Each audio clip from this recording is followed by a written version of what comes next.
Okay, so today we're going to pick up where we left off last class. We're going to talk about cash a little bit more, and then we're going to talk about accounts receivable. So the way the rest of the class is going to go, the rest of the course, is that we're going to start talking about the detailed ways of computing the amounts that you see in balance sheet accounts or income statement accounts. So, you know, we kind of got a broad overview of, oh, this is what the income statement looks like, this is what the balance sheet looks like, but now we're going to really fill in the details of how each of those things are computed. So your knee-jerk reaction might be, oh, well, everything's at historical cost, but that's actually not true. There's some general convention of historical cost, but then with most numbers, there's some additional adjustments that we make. Either in the case of property, plant, and equipment, we take historical cost and we adjust it with depreciation, or in the case of accounts receivable, we take the original sales amount, but then we adjust it to get to something like net realizable value, which reflects the fact that some of our customers won't actually pay us. Okay, so historical cost is sort of a benchmark, but it's definitely not the end-all and be-all of the accounting numbers, and more importantly, in some cases, it's not even the one we use at all. Okay, so a couple things about cash. Last class we talked about how do you figure out what the number is on your balance sheet in cash, and the answer is, well, you can't just call up your bank and say, what's in my bank account, because you may have written some checks or you may have deposited some checks that the bank is unaware of. And similarly, you can't just look at your books because the bank may have charged you some fees that you haven't recorded, the bank may have collected some receivables on your behalf, or other activities which make a difference between what's in your cash books and what's in your cash account at the bank. And so you first need to reconcile those two things, get them to be the right cash number, and that's what you're going to include. A second thing that you need to know about cash is if you have any restrictions at all on cash, it's no longer considered cash in the traditional sense. Because restricted cash, why do we put cash first in our list of balance sheet items? Because it's very liquid. What does it mean to be liquid? It means you can use it as cash as needed immediately. Like you can, if you have an obligation that's coming due, there's a big pile of money that you can use to discharge that obligation. However, if you have restricted cash, that means there's a restriction on it. You can't use it. Well, if you can't use it, it's no longer liquid in the same sense that it was in the past. So restricted cash must be reported separately from cash. So even if you have a big pile of cash, literally paper money that's sitting in your bank, if you can't use it, you can't put it in your cash and cash equivalents line. You need to have a separate line that says restricted cash. Now, where does restricted cash belong? Well, that's a little bit trickier. Usually, the reason you're restricting cash is for some other purpose. You are socking away money so that you can eventually discharge a long-term obligation, or you are putting away money in order to use it for some kind of expansion plans or investment plans. If those things are long-term, then you're not going to be using the cash until it's for the long term, and it's not really going to be converted into cash for some time, in which case it would actually be a long-term asset. So restricted cash could be a long-term asset. Yeah. Yes. Yes. Mm-hmm. It could be restricted cash, could be a current asset, if the restriction is to discharge an obligation that's going to come due in 6 months. Okay, so it depends on what the restriction is and what the cash is being used for, but in any event, it's definitely not cash, and it needs to be highlighted and separated from the regular cash account. Okay, so you need to report it separately. This doesn't happen that often in significant companies, but if for whatever reason you have written too many checks and you've written more checks than the amount in your balance, then basically what you've done is you've created an obligation for yourself, okay? So by writing somebody a check, instead of getting rid of the obligation, you've basically done, normally when you think you write somebody a check for supplies that you've received, you basically get rid of your accounts payable and you reduce your cash. But if you've written them a check and you don't have the money in the bank, that doesn't really seem fair. So effectively, you just have converted the liability from owing your supplier to now owing your bank. Okay, you don't get rid of the liability just because you write a check if the check's bad. So if you have an overdraft, you have to keep the current liability. There is one exception. So the one exception would be if you have like $1 million in your savings account and only $50 in your checking account, and you happen to write a check for, say, $50,000, as long as you have enough at the same bank to cover it, they'll just, let you kind of move it over as necessary. It doesn't mean you won't face any penalties or any fees, but you don't actually have an obligation as long as there's enough or as long as there are enough funds at that bank to cover it. But it has to be the same bank. So if you have a lot of money in one bank and nothing in the other, and you accidentally write a check from the nothing bank, you can't just say, oh, but I have more money in some other account, because ultimately that initial check that you wrote doesn't have the value that you claim. Okay, so you would keep the liability if you overdraft on your bank account, unless you have resources at that same bank to compensate. Okay, so that's all we're going to talk about cash. Cash is actually one of the easier things to do, other than the reconciliation. I mean, it's not too hard for you to understand what is cash and when do you have it. So we're going to move to receivables, and there are a couple of important things that we need to differentiate among when we talk about receivables. So when we think about receivables, we often call them credit sales or sales on credit. And pretty much most of you probably make all of your purchases on credit or debit, but you don't necessarily use cash. But that's not what we're talking about. Okay, credit sales are not credit card sales. Okay, credit card sales from the company's perspective are generally treated like cash, because from the company's perspective, they will settle with the bank that issues the credit card by the end of the day. Yes, it's true they have to pay some fees, and that's probably annoying to them, but beyond that, it's like cash. Credit sales, on the other hand, is when the company itself is incurring some risk. They're giving you something and you're not paying them for a while. When I use my Visa, I go to Target, I use my Visa, I swipe it, they get the money for sure. If I have a problem with it and I call up my credit card company and I say, oh, I didn't make this charge at Target, it's not Target's problem, it's Visa's problem to deal with that. Okay, so Target is kind of out of that issue. On the other hand, Target also has its own credit card and its own credit department where it bears the risk. Okay, so it's different whether I use just sort of a general Visa card or I use a Target card. If I use a credit card and I just pay for it, the company treats it like cash. Okay, so when they make a sale in the register, okay, so we'll just have light color. Sale. Has anyone ever been a cashier? You know how they have like a separate key for cash and credit usually? The whole point is so that you kind of understand what are our credit card sales versus what are our cash sales, okay? So you have a credit card sale, and the only difference is, so let's say you sell $100 worth of stuff, okay? If you had sold it for cash, you would record cash of 100, sales revenue 100. If you sell and customer uses Visa, MasterCard, or some other credit card, you have to pay those companies a fee.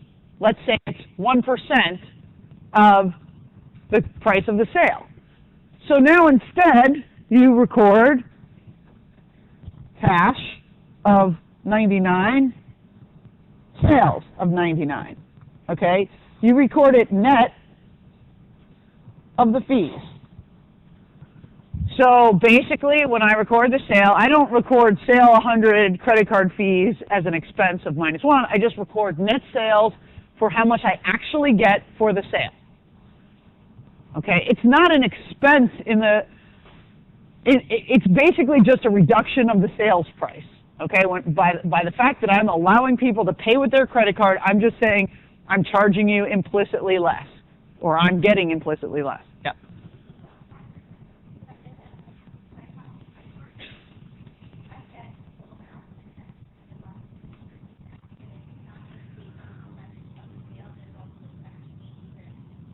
Okay, so usually, I mean, if we're talking a big company, it's not settled a month later, it's settled that day. So you've already reconciled that. When you do your reconciliation, when you submit your paperwork to Visa and say, here's how much you owe me as a result of my taking all these credit card slips, I know exactly what that amount is. Any subsequent, like additional fees besides just that percentage, that could be tacked on as a separate fee, okay? But the sort of daily fees, you just basically net out, okay? Now, what do you do about, so this is not, I mean, I'm telling you, this is not super interesting. This is just kind of obvious, okay? You know, you make a sale. When you make a credit card sale, you know you're just collecting effectively less money than if you sell it for cash.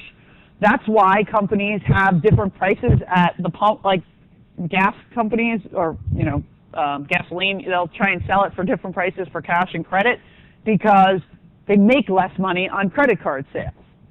Okay, why don't other stores do that?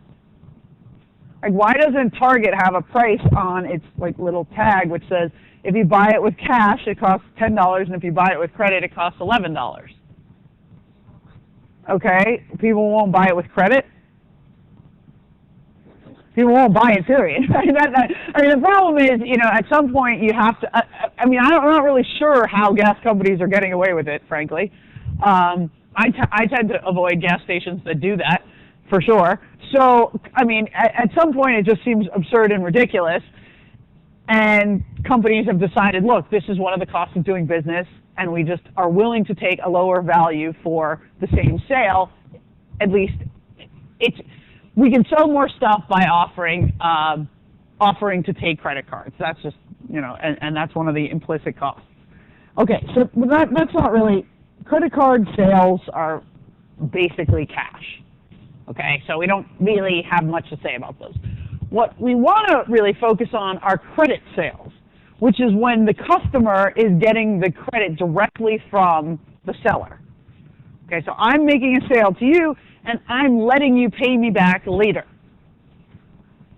And as I let you pay me back later with just a promise to pay, that's when I start incurring some risk, because you have promised to pay me either with a signed note or with an oral agreement, which is, here I'm taking the stuff and I'll pay you in 60 days, but you didn't actually pay me and I don't have anything to go on. I don't have any collateral. I've maybe done a credit check and I've made sure you're a customer that I want to sell to, but I don't have the money in hand by the end of the day. Now, every now and again you'll see on a balance sheet something called non-trade receivables, which those are not the typical accounts receivable that we're talking about. So accounts receivable is just something, I make a sale and my customer still owes me money. Non-trade receivables are peripheral activities that don't tend to be typical receivables, but sometimes they occur. So if the company lends money to its CEO, you would think they might not need to do this, but perhaps the CEO says, oh, well, the only way I'll take this new position is if I can buy a fancy new house and I don't have enough cash right now, so please lend me the money, and that would be a circumstance in which this might happen, okay? Or if I put money down as a deposit. So let's say I lease a building and the landlord says, oh, well, you need to put down $1 million as a deposit and then monthly payments, okay? That deposit is sort of sitting there and somebody else owes it to me, right? the landlord doesn't actually earn the money. They're just hanging on to my deposit. So I have the receivable. I have the right to get that back. Okay. If I'm suing an insurance company and I have the right to collect an insurance check, those kinds of things. So things that aren't sort of normal ongoing sales, but I do have the right to receive money. That would be what's called a non-trade receivable. We're not that super interested in those either. Trade receivables are what we really are the bread and butter of the company, the sales that they make on credit, and this is what we're going to need to worry about when we talk about bad debts and allowance for doubtful accounts. So there are two kinds of sales we can make. Well, there are lots of kinds of sales we can make, but there are kind of, sometimes you'll get special deals. So I could say, come in on Tuesday and get 10% off everything in the store. Okay? Or I could say, come in any day, and as long as you pay me back within 30 days, I'll give you 10% off. What's the difference between those kind of deals? Those two things that I just described. So the first is, come in on Tuesday and get 10% off everything you buy. And the other is, come in any day, and as long as you pay me back within 30 days, I'll give you 10% off the price. One's what? One's right away, okay. Okay. Okay, so I like the ones right away is a good way of describing the first thing. They're both on, like, maybe on the Tuesday, I still may not pay you right away. I may leave the store with the goods and still have to pay you in 30 days. So it's not really one's on credit, one's not. Yeah. Okay, so one is a sure thing discount. Everybody who buys stuff on Tuesdays gets 10% off. The other is a contingent discount, which is you only get 10% off if you manage to pay within 30 days. Okay, so non-contingent discounts, right, where everybody gets it, we have to treat using the method of net sales, okay, which is just like credit card sales, which is, when you come in and you pay, I just record it at the amount that I am getting for it. So it doesn't matter whether the list price says $100, if you're only paying $90 for it, that's what the sale should record. So I should record if this is the Tuesday deal, okay, and you give me, or I sell $100 worth of stuff for $90. So what I must do is I record accounts receivable 90, sales 90. Okay, I cannot record accounts receivable 10, accounts receivable 100, sales 100, and then expense 100 expense 10, accounts receivable 10. Okay, I don't do that. What I do is up front, I just record this is what I'm actually selling it for. Okay, so when you see those stores where they say everything in the store is 80% off, nothing in the store is 80% off. That's that's a gimmick to get you to walk into the store. But basically, it's because the only price you'd be willing to pay is at 80% off. Okay, so the real price is what the customer actually leaves the store paying. So when you have a discount off the list price that's not contingent. Now, whether it's come in on Tuesday and get 10% off, or the more you buy, the cheaper the unit price, or in a volume sale, it doesn't matter. As long as when you leave the store, the price is fixed and it's non-contingent, you must use the net method, which is we record only what the company is going to get. Okay. However, if we have these contingent sales or contingent discounts, which is, if you pay promptly,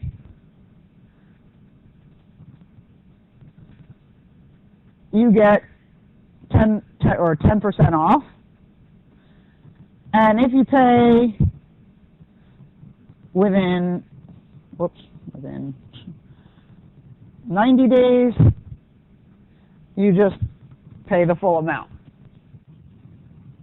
So, if that's the case, when I first make the sale, how much money am I going to get?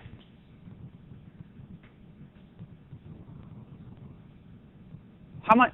So when I make the sale, I don't get any cash, right? Because the person's leaving. And so how much money am I going to get for this sale?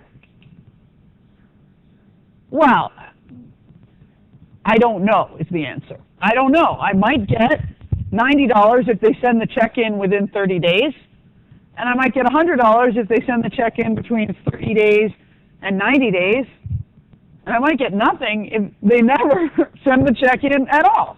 Right? Those are all possibilities. I'm certainly hoping that the last one is the least likely, okay?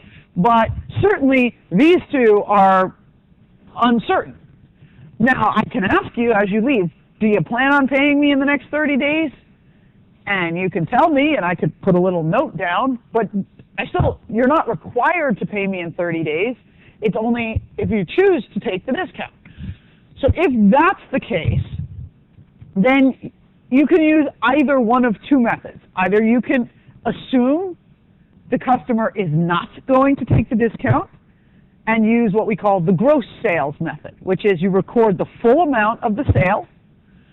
So you're assuming they're not going to make the sale, and you record accounts receivable 100, sales 100. And then if they take the discount, you reverse a portion of that out, which is you record a sales discount when they take the discount and a reduction in your receivable. So when you finally get the check, okay, and they send you a check for only $90, you need to get rid of the full 100 of accounts receivable, right? Because you don't have any receivables left. It's not that they're still owing you $10. They're done with their receivable. But you only get a check for $90. So that doesn't work, right? That journal entry doesn't balance. So what am I going to have to do? I'm going to have to record a sales discount. Okay, and then basically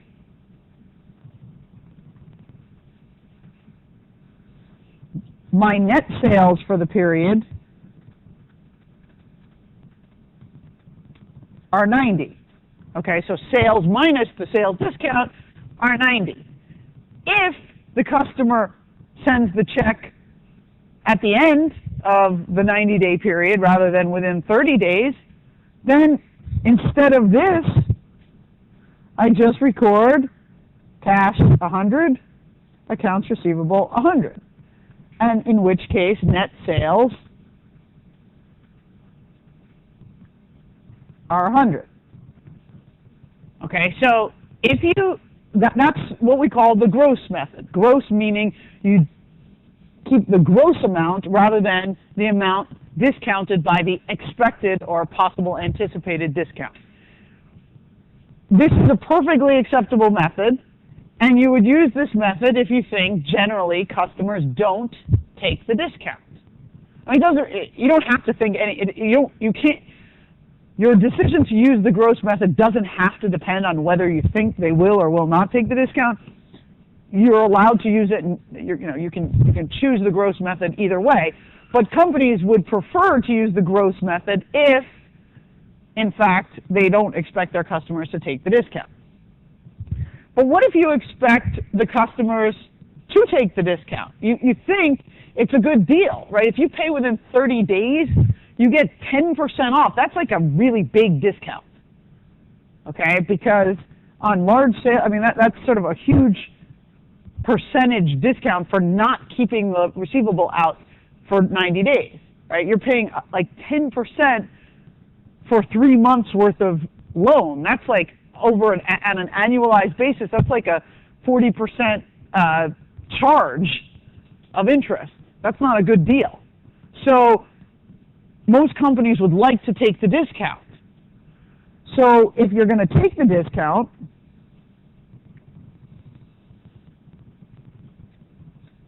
okay, now we'll go back to a regular color.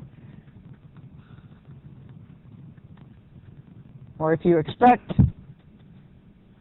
them to take the discount, you can use the net method, which is when you initially record the sale, you just record accounts receivable of 90, sales revenue, of 90. And then what happens when they send in their check for $90 within the 30-day period? What do? They just send me a check for $90 because that's all they owe in the first 30 days. So I get cash, I get rid of my receivable.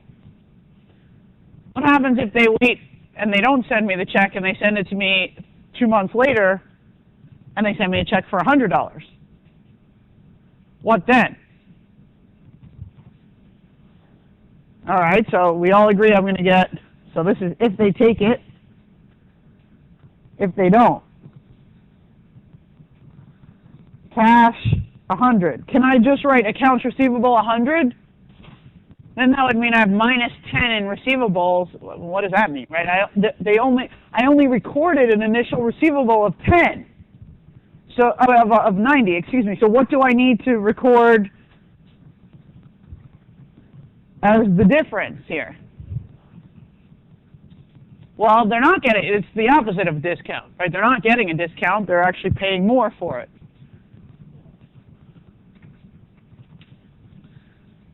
Okay, so you kind of want to give them sales revenue, right? Because they actually earned $100 on this. Why are they earning the money, though? Why are they getting that extra $10 in this case? No, they're not getting a discount. They're paying me $10 more. So they're forfeiting the discount. What have I basically done? I've lent them supplies for 3 months, and so they're kind of, it's almost like they're paying interest. So I don't necessarily want to call that sales revenue because it's really more like a financing revenue, right? I can sell the product for $90, and then some people will choose to keep the money longer and hold it out for 90 days, in which case they pay effectively an interest charge, and other people will not, and they will pay $90 immediately. So we're going to call it like a sales discount forfeited for $10, and recognize that that's sort of a different source of income than the basic sale. Okay, one is just selling the product, and the other is more like a financing charge. So which do you think is a better way of describing it? Do you think it makes more sense to record just net sales this way, or the full sale for $100 if they wait, or do you think it makes more sense to sort of split it up into the sales for the purchase price and basically the interest component? And so, and the company can do it either way. Yeah? Did you have a question? Okay. Okay, so let me sort of reiterate what your options are. Okay, let's say the company makes sales of $10,000. Now, a more common set of terms, they're written like this. You'll sometimes see this on invoices that you get. Okay, it'll say the terms are, this is the discounted amount, and this is the period in which you have to pay. So 210 means if you pay within 10 days, so if we receive your check within 10 days, you can take 2% off the invoice price. And if you pay after the 10-day period, you have to pay the full amount. And in fact, you have to pay the full amount by 30 days. Okay, so net, the N stands for net. 30 means the full receivable comes due on after 30 days. If you don't pay us by 30 days, then we can start charging you interest. So we don't charge you interest until 30 days. At that point, you have to submit your check. So this is one of those deals where I don't know when they leave the store whether they're going to take the discount or not. So I could either record the full sales revenue of $100,000, okay, or I can record sales revenue of $9,800, which is assuming they're going to take the discount. Okay, it's not, I mean, I don't have to actually believe they're going to take the discount, but this is sort of as if this is the revenue I would record if they took the discount.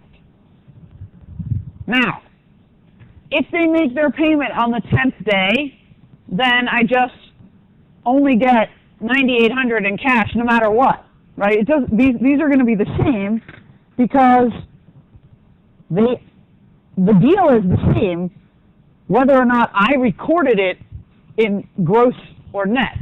Either way, if they pay within 10 days, they only have to send me a check for $9,800. So then the question is, what do I do? Well, if I've recorded it this way, it's easy. I just get rid of the receivable and I'm done. If I recorded it this way, then I have a receivable that's too high relative to how much money I have. I have to get rid of the full receivable because they don't owe me the $200, and so I'm going to record a sales discount.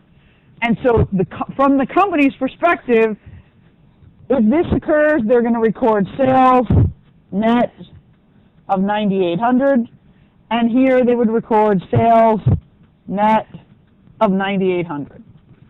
So the final tally won't look any different whether or not I have used the gross or the net method if they pay me early. So when I write sales net, I mean sales net of sales discounts. Sales discounts wouldn't be necessarily held aside as a separate expense. It would be netted out of the top line sales number. Okay, on the other hand, if they pay me on the 20th day, okay, which is outside of the discount period, how much do they have to send in? $10,000, right? They need to send me a check for $10,000.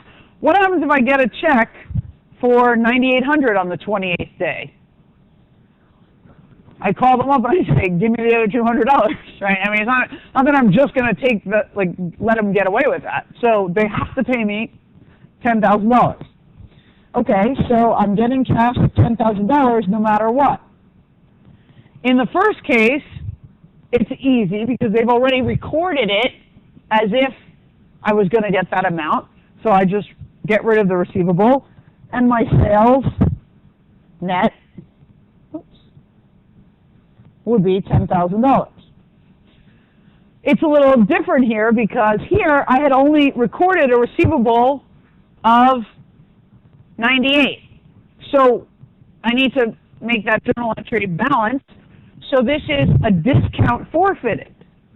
So here I might record sales revenue net of $10,000 and, of $9,800, and discounts, which are basically like interest revenue of $200. So I'm just differentiating between sales and money that I'm receiving for financing.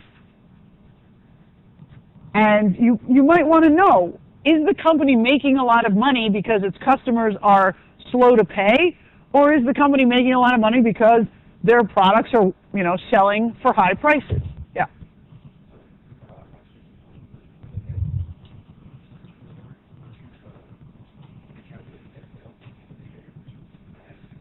No, I would usually keep this out separately as a different.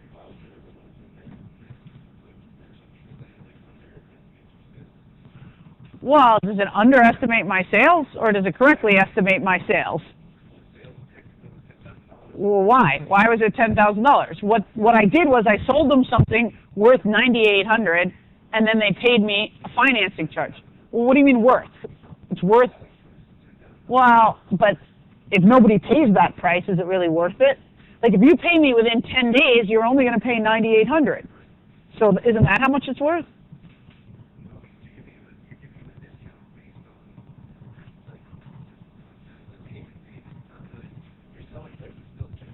But it's like, that's like saying whatever the car price, you know, when you go to buy a car on the lot and it has an MSRP, is that the selling price? No one ever pays that price. So does that price mean anything? No, I'm trying to explain why both of them can be, you can say, look, invoice price matters, that's the baseline, in which case, if you really believe that invoice price is the driver, use this method, and then you would presume that most people would actually probably end up here because they feel like they're getting something worth $10,000 and they probably don't have the resources to take advantage of the discount and so on. So there's no problem with using the gross method, and there are certainly people who feel that way, which is why it's an option. Well, the question is, you know, how big of a deal are sales discounts in different companies? And so usually what happens is companies, you know, if you have a big sales discount policy, you're dealing with long-term customers that always take the discount or never take the discount. In which case, if they always take the discount, you're going to record the same amount of sales either way. It doesn't matter. Okay, so and if they never take the discount, then why are you offering them a discount? You know, it's sort of like it's not really an issue as much in differentiating between firms. It's really just, do you believe that the correct price is $9,800 because that's what you're willing to sell it for, and the extra $200 is a financing charge, or do you think you should say the correct price is sort of $1,000 or $10,000, and then only if they take the discount? And since we don't have strong feeling, I mean, nobody could decide that one is unambiguously better than the other. Both are allowed. Okay, it's just if you choose one or the other, you have to stay the course, and then when they pay on time or they don't pay on time, you have to fix it.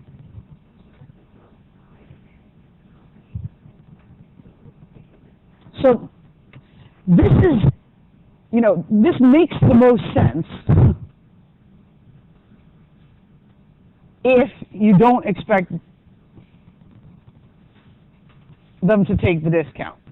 It's not that you actually have to believe that they will or that they won't in order to use the gross method, but if you're going to argue, here's why we're using the gross method, you're really saying, I'm selling a product that's valued at $10,000, and for the most part, that's what I'm going to get for.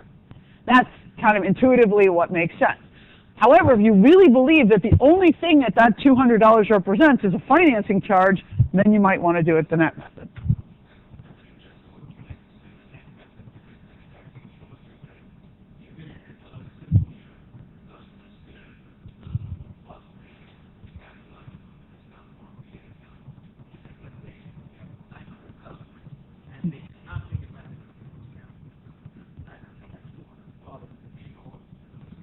Well,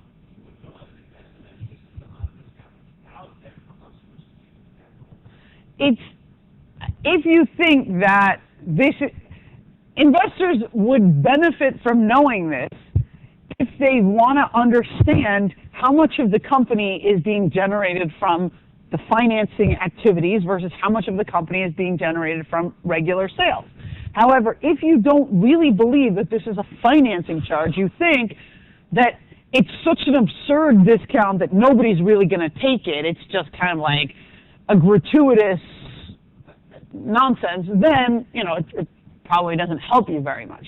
But in this case, because the discount is significant, right, you're saying if you wait 20 more days, you have to pay 2% more. So that's like, 30% interest per year, right? Because 2 weeks, basically, or 20 days at, 2%, like it costs you 2% not to have to pay it for 20 days. Okay, so that's a big interest rate. So if you can, you would want to take the discount, And you would assume any company that's managing their finances well would be taking the discount, in which case this seems like it makes more sense because you would just be highlighting the rare times when you don't take the discount rather than sort of unraveling the presumptive that you would take the discount or that you wouldn't take the discount.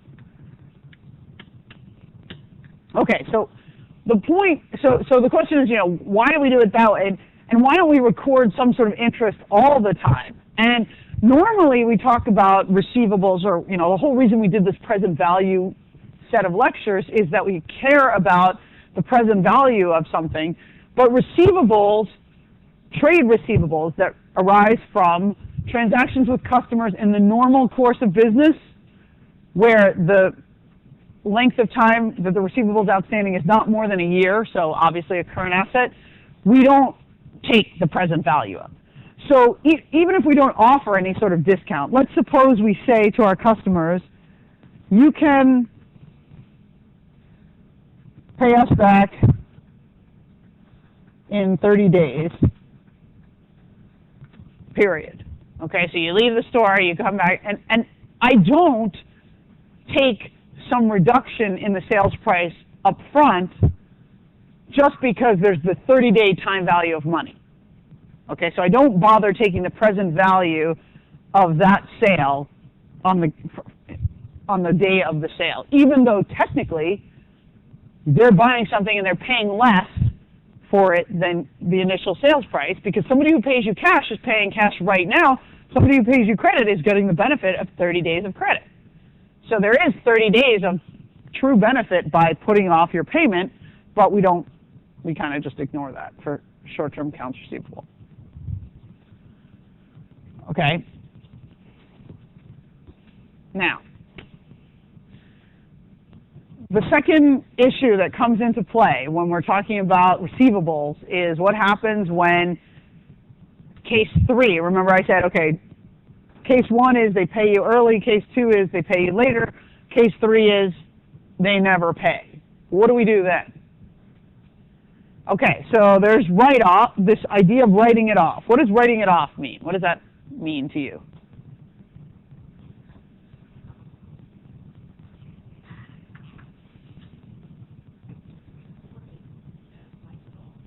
Okay, so as soon as I know for sure, I'm not ever, I've gotten a notification, so I've sent the invoice 6 times to my customer, and the last 5 notices have come back from, with return to sender, address unknown, and customer doesn't live here anymore, or whatever. I'm pretty sure I'm never going to see that money. I've sent it to a collection agency. They've been calling every day and no progress. So I'm not going to collect that. At that point, I would want to write it off. Okay, I agree. That means I have to wait until I know that they're not going to pay me. What about matching, which says I should record the expenses in the period in which I generate the revenue? So I make the sales, and one of the costs of doing credit sales is that some of this won't be collected. That doesn't seem to fit well with matching. So what should I do instead, or in addition? Yep.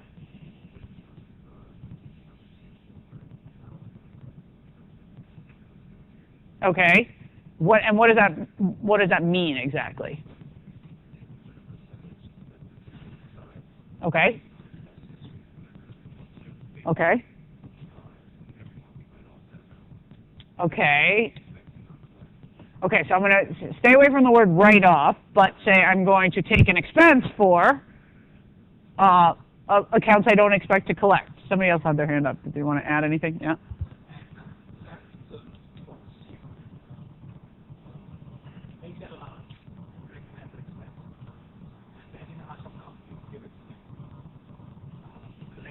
Yeah, right? Okay, so if I sell, so if I give it to a collection agency just to provide me the service of harassing, then I still own the receivable.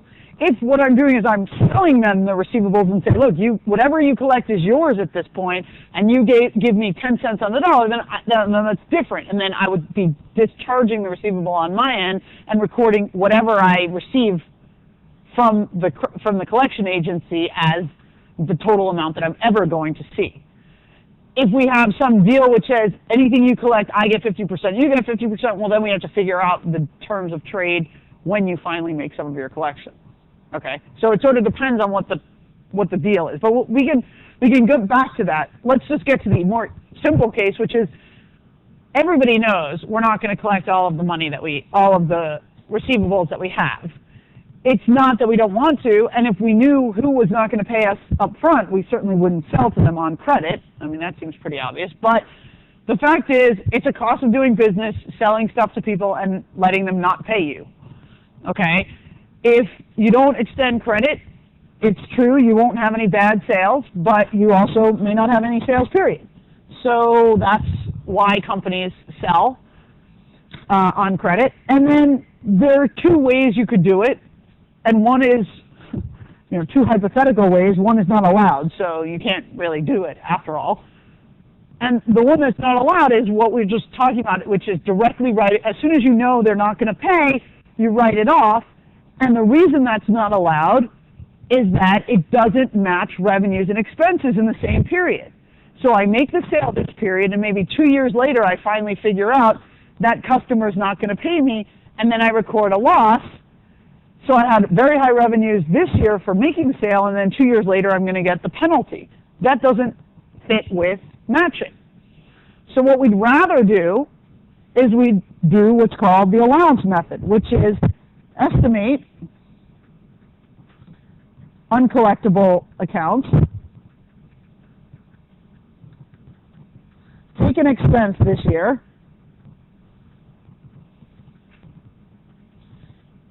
and then write off as needed, but your write-offs now aren't going to affect your income. Your write-offs are just going to reduce your receivable and reduce the allowance account. So you've already taken the hit on income in the period in which you made the sales, and then when you do the write-offs, it's basically a wash on the balance sheet. One thing goes up, one thing goes down. Overall, there's no net effect. Okay, so let's talk about how that works. Okay, so when you know or when you expect some loss to be likely and reasonably estimated, companies are required to record an expense. This is true in any situation, right? It's not just in collecting accounts receivable. So if I know that a loss is probable and I can estimate it, right, that would be what we call the contingency. But if I'm engaged in a lawsuit and I've already kind of gone through the entire set of appeals and it's a sure thing that I'm going to have to pay out. Moreover, there's been a judgment, I need to record that loss immediately as soon as I know it. Or if my warehouse burns down, okay, I can't just leave the warehouse on my books at its historical cost. I need to record the loss. Well, similarly, when I make a sale, I have my receivables. If I know I'm not going to collect all of them, I need to record a loss. Okay, so the reason is I'm going to, A, properly match my revenues and expenses, and B, my receivables will not be overstated on my balance sheet because I'll have my receivables less the allowance, and my investors will genuinely be able to look at what I expect to receive. Okay, so when an expense is recorded, what you do is you just record bad debt expense, which is a reduction of your income, and allowance for doubtful accounts, which is a reduction in accounts receivable.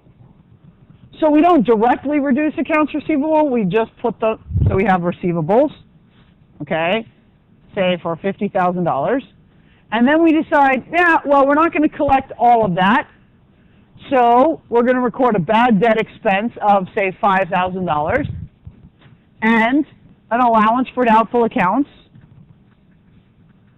of $5,000.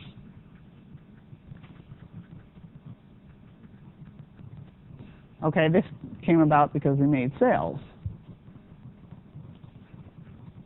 So in the current period, my sales are $50,000, but my expenses for creating those sales are $5,000. So the net income effect is $45,000 this year, and what I expect to collect is $45,000. Yes, $50,000 worth of product went out the door, but I'm actually only going to get $45,000 for that because some people won't pay. So I need to sort of reflect that fact.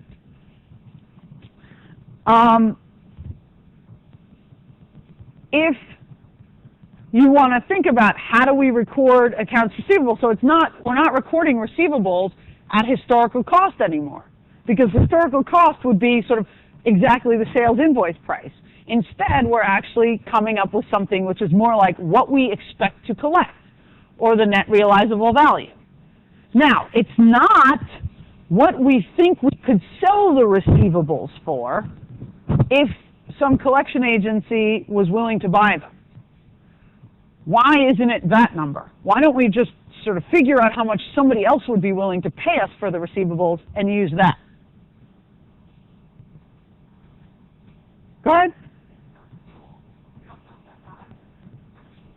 Okay, so what if some collection agent comes to me and says, I'll give you 80% of your receivables right now if you sell them to me. You have to sell me the full pool of $50,000 of receivables, and I'll give you 80% of its value.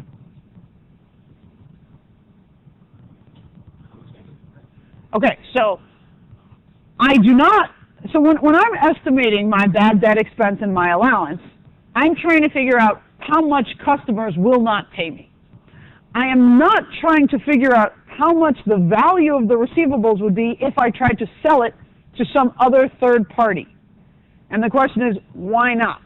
So one possible answer was, well, because you don't really know how much you could sell it for. So I said, well, what if I did know? What if somebody made me an offer and I had it in writing? Yeah. Well,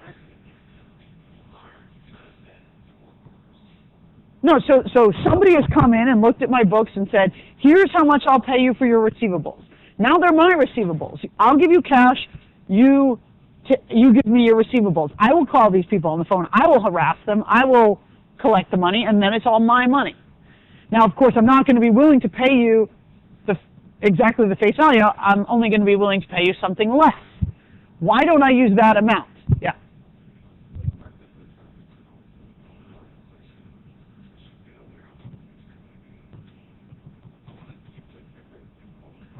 Okay, so what if I just tell this person who's buying, hey, give me all the records so I know who ended up paying you?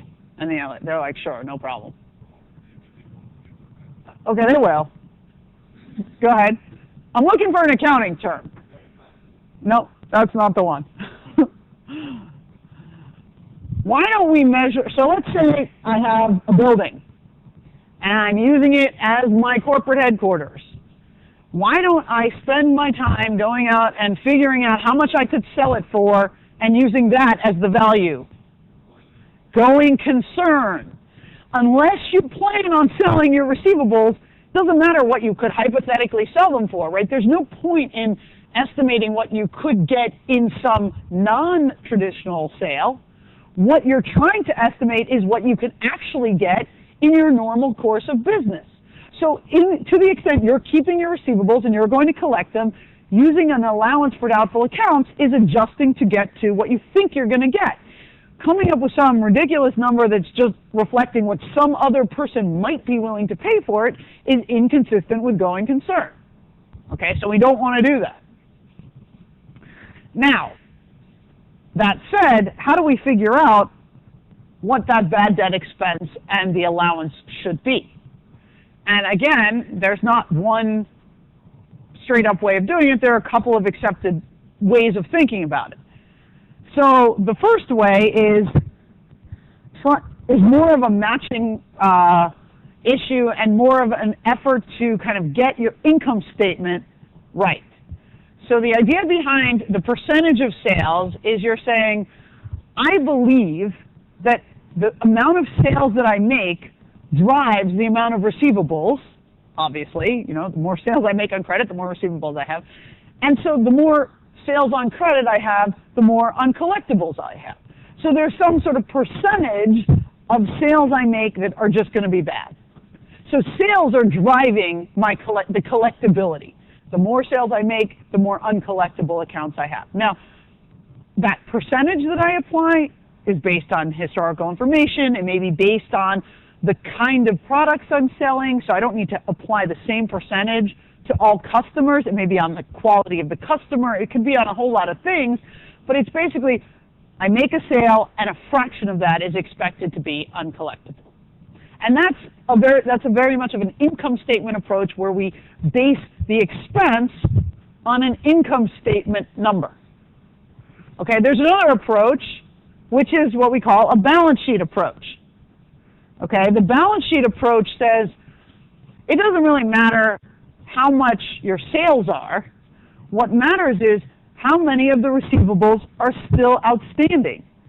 So in a particular year, I might sell $50,000 worth of goods, and everybody has paid me back already. I shouldn't assume a bad debt expense because I've been fully paid back, right? Just because I made $50,000 in sales, I shouldn't assume 1% of that is uncollectible when I know for sure I've collected it all already. But so instead what I'm going to do is I'm going to look at what I have in my receivable portfolio. I say, okay, I've got a bunch of receivables outstanding. Some of them have been outstanding for just a couple of days. Some of them have been outstanding for a couple of months. Some of them have been outstanding for 3 years. And I look at those and I say, of these receivables that I have, what do I think I can collect? So I try and figure out what is the collectability of my actual receivables based on the value of the receivables balance. And then I estimate what I think I can actually collect, and I back out what my allowance needs to be and what my bad debt expense needs to be. So I say, okay, well, I have, $3 million in accounts receivable. I only think I'm going to be able to collect $2,500,000 of it. So therefore, I need to have $500,000 in my allowance for doubtful accounts.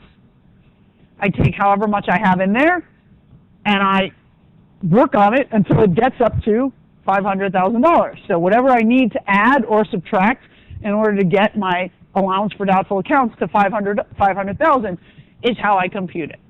Okay, so it's instead of being based on how many sales I made, it's based on what's in my receivables account. Okay, so let's just play with this a little bit. Let's say we're doing the percentage of sales. Why would we do that? Why would we like this method? Well, if there's a stable relationship between sales, just cash and credit sales, like let's say of all the sales we make, 75% are credit sales, we can just take a percentage of total sales.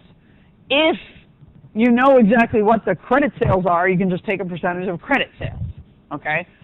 So let's say the company has historically had 2% of its credit sales as bad debts. Okay, so 2% of its customers don't pay them back.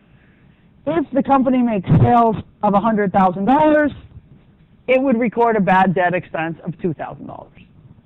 Okay, you don't care what's currently in the allowance account. You only look at what happened this year in terms of sales and match some unexpected collectibles to that amount. Okay. Now, what sales number should you use?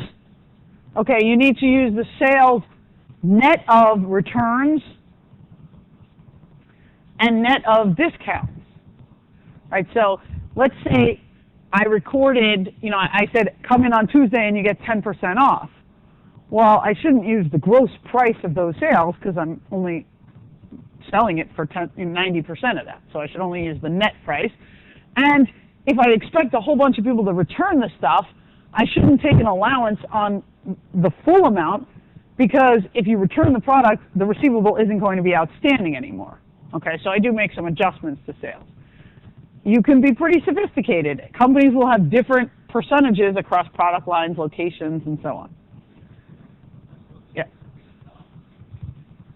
So contingent means only, like, if you pay within a certain time period, then you get the discount, versus non-contingent, which is everyone gets the discount. We know exactly what the price is. It's fixed the minute you leave the store, right? So that was the example of, on Tuesdays you get 10% off. If you came in on Tuesday, you get a 10% off no matter what. It's not depending on whether you pay within 30 days or not.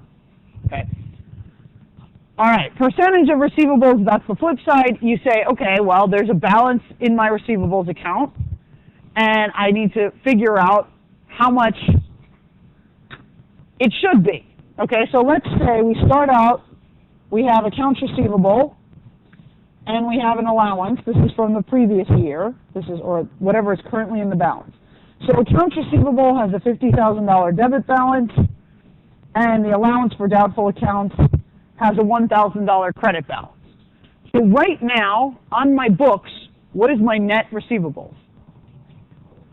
49, right? So I'm sitting and I'm saying, if I just stop right here, I'm telling my investors, I expect to be able to collect 49. Then I take a careful look at my receivables, and I realize some of them are really old, and they've been sitting out here for like a year and a half, and I really don't think I'm going to collect them. Okay? So, in fact, I actually only think that my receivables should be valued at $48,000. Okay? So, how am I going to get my receivables to have a net value of 48? How much do I need to have in the allowance account? So, I need to have this. This is what I need. I need to have 2,000 here, right, at the end of the year, after adjusting entries. So how do I get from 1,000 to 2,000? Well, I just increase my allowance and take bad debt expense. Okay, so this is the way I do it. Now, I haven't told you how to deal with write-offs yet, so that's coming.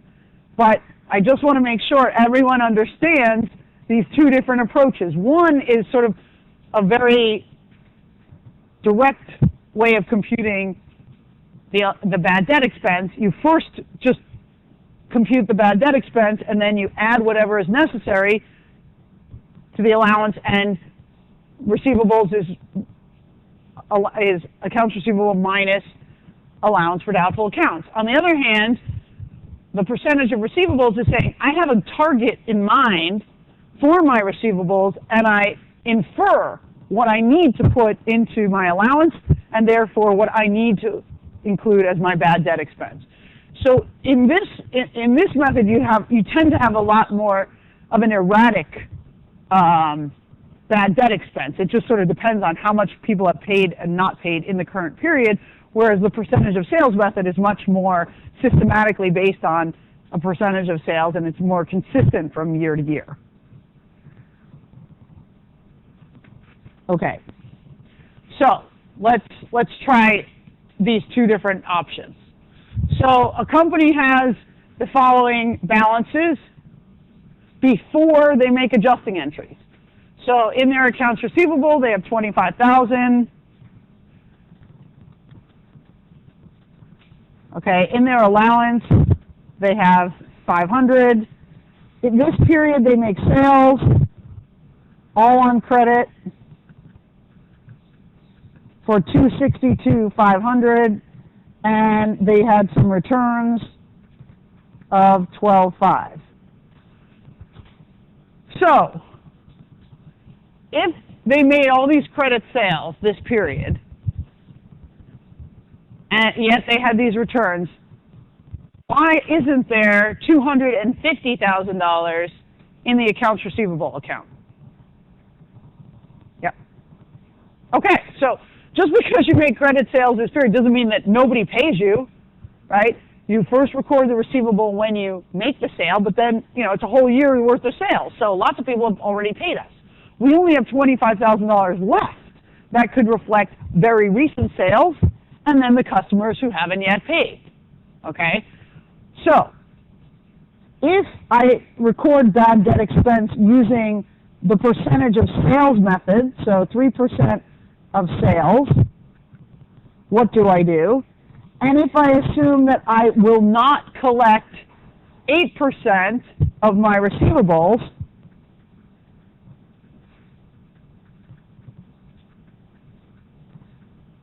what would I do? So what are my bad debt expenses under these two circumstances? So, someone tell me how I do the percentage of sales. What are my sales for the period? 262 minus 12.5, right? Because you can't count returns. If I get the stuff back, I don't have the receivable anymore. Okay, so 250. What do? I take 0.3% of sales. Sorry, it's not 3% of sales. It's 0.3% of sales. Okay, and then what? So 0.003 times 250, and I get, okay, so what do I record?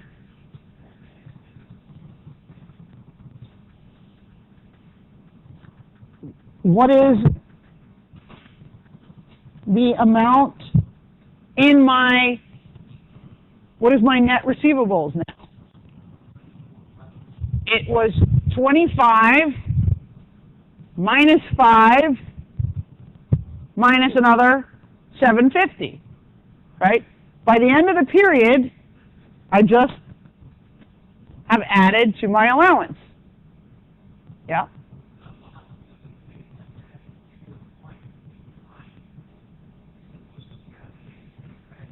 Is this a temporary account or a permanent account? Okay, so if I have an opening balance of 500, I add to it.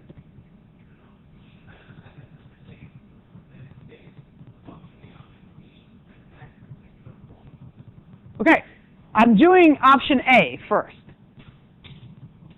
Okay, I've just recorded bad debt expense and the allowance. This is my adjusting entry.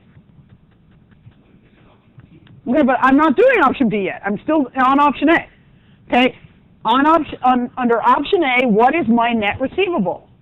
My net receivables are 25,000 minus 500 minus 750.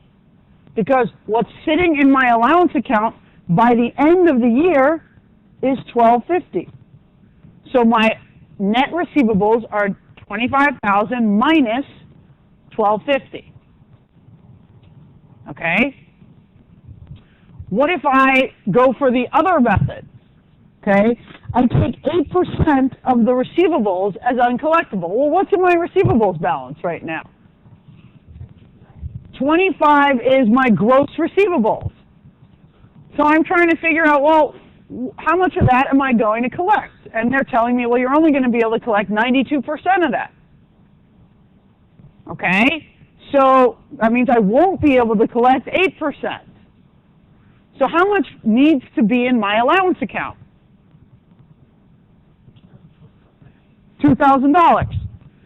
Okay, so I'm telling you my allowance starts out with 500 in it, and I need it to be 2,000. What do I have to infer about what bad debt expense and the allowance increase has to be this period? How do I get from 500 to 2,000, which is what I want? Okay, so I take bad debt expense,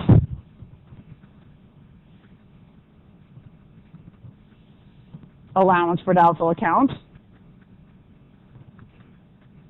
okay, and I knew already what my net receivables was because that's what I'm basing my bad debt expense on. These are two pretty different approaches, okay? In one approach, you just figure out what the bad debt expense is and then add that to the receivable, to the allowance. In the other case, you figure out what your ending balance should be in the allowance and back out what your bad debt expense must be, okay? Both of them are perfectly fine. Both of them are commonly used. You just have to understand which one you're applying and make sure you apply it correctly. Okay. So now the last thing that we need to talk about is write-offs.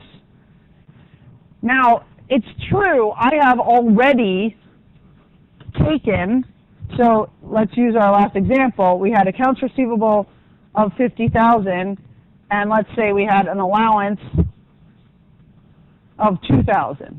This is just where we stand right now.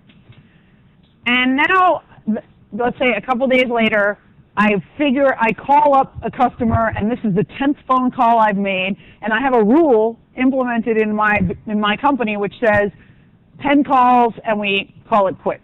If you've called the person 10 times and they still don't answer you, you're never going to see that money. So we have this rule in place.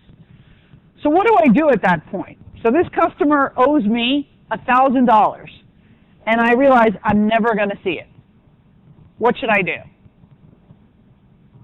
Right, I should do something called a write-off. Now, should I record an expense for this customer? When did I record the expense? I knew that somebody wasn't going to pay me, and I've already taken the expense. I took the bad debt expense in anticipation, so I don't have to take it again. All I do when I write off an account is I record a reduction in the allowance of $1,000 and a reduction in accounts receivable. Whoops, let's just, hold on. Okay, so all I'm doing here is reducing the receivables and at the same time reducing the allowance. What's the net effect on my accounts receivable? So what was my accounts receivable before this? 50 minus 2. 48. What's my accounts receivable now? 49 minus 1. 48. No effect at all. There's no effect on my balance sheet. Why do I need to write off my accounts then? And technically, it didn't really affect anything. Yeah. Okay, but it was already at 48, and now it's at 48. So how have I changed anything?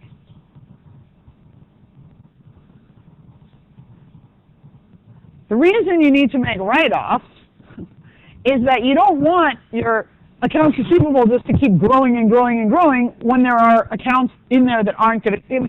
Otherwise, what will happen is your receivables balance keeps growing and your allowance for doubtful accounts keeps growing. And yes, it's true they offset each other, but you have stuff on there that's genuinely economically uncollectible. The whole point of doing this is so that we record the expense and the revenues in the correct period, and as soon as we know this account is uncollectible, we get rid of it. Okay? So we write it off.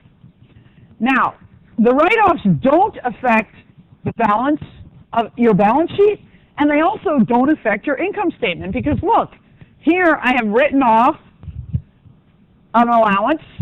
I've written off the receivable. Nothing affects income. So the write-off doesn't affect the balance on my balance sheet, and it doesn't affect the income. Therefore, am I just wasting time with write-offs? And the answer is no, write-offs will affect your income, but just indirectly. So it will always be a question on the CPA exam, which of these things is affected by the write-off? And they'll throw income at you, and that's always the wrong answer. They're always trying to trick you. The answer is always not income, okay? But how does it affect income? Well, it affects income only in the way that it affects my ending allowance balance. So my final balance here is 1,000. So here I'm going to make more sales, and I'm going to look at all of my receivables, and I'm going to figure out how much do I think I can collect.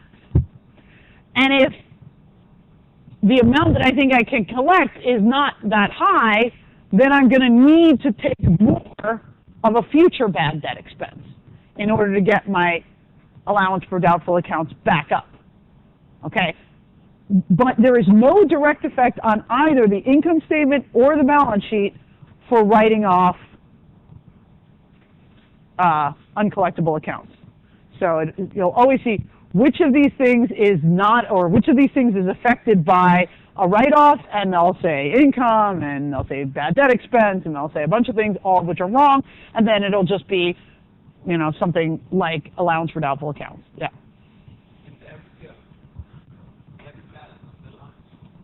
Yes, yes.